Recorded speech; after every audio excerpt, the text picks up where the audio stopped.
It was just one small mark on a map. One overlooked detail. And in the end, it shattered an entire alibi.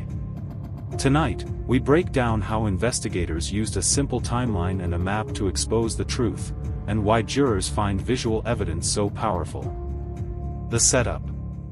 Every criminal case begins with two competing stories.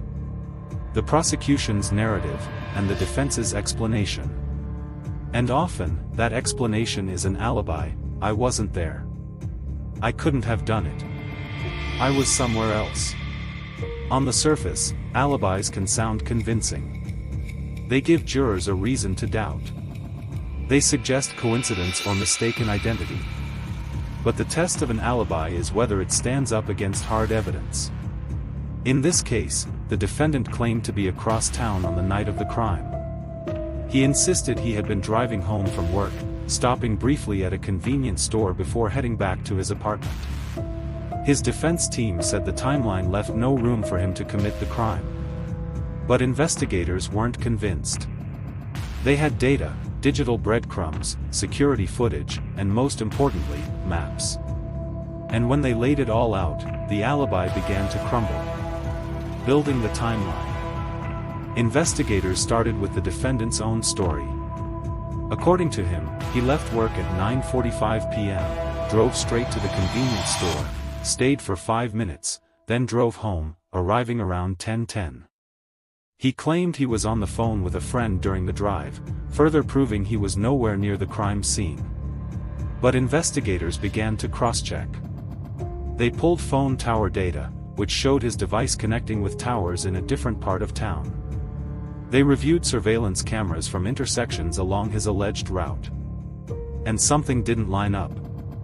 At 9:50 p.m., his car was not on the road he claimed. At 9:55, his phone pinged on a tower that didn't match his story. And at 10 o'clock, a camera near the crime scene captured a car of the same make and model. Piece by piece, the timeline shifted. What looked like a neat story began to show cracks. And the cracks widened when investigators pinned everything onto a map. The map. Detectives created a large visual board. On one side, the defendant's alibi. On the other, the evidence. They marked every ping, every camera sighting, every timestamp. Then they marked his claimed location, the convenience store. But when they measured the distance between the store and the next phone ping, something was impossible. The timing didn't work.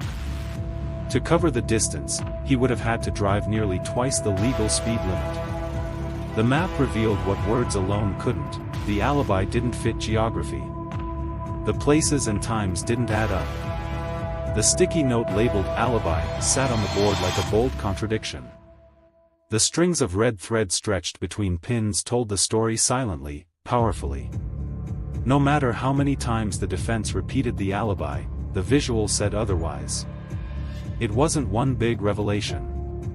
It was the quiet weight of detail. The map broke the alibi. Courtroom impact. When the case went to trial, prosecutors brought the map into the courtroom. Jurors watched as investigators walked through each point. At 9:45, the defendant left work. Pin.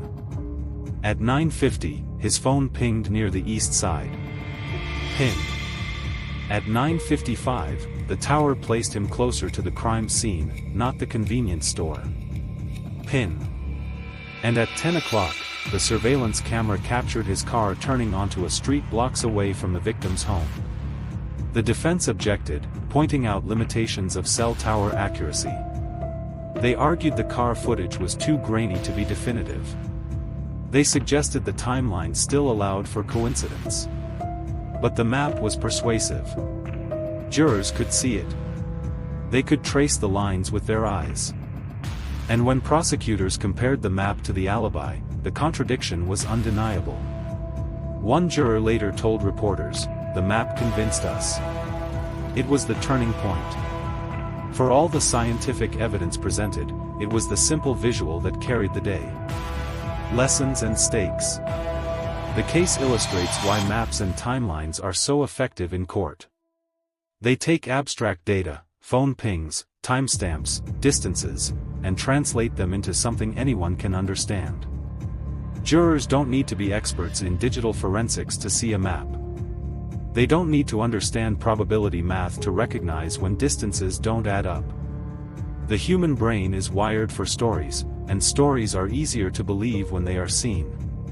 But this power also carries danger. If maps are inaccurate, or if investigators manipulate timelines, they can mislead jurors.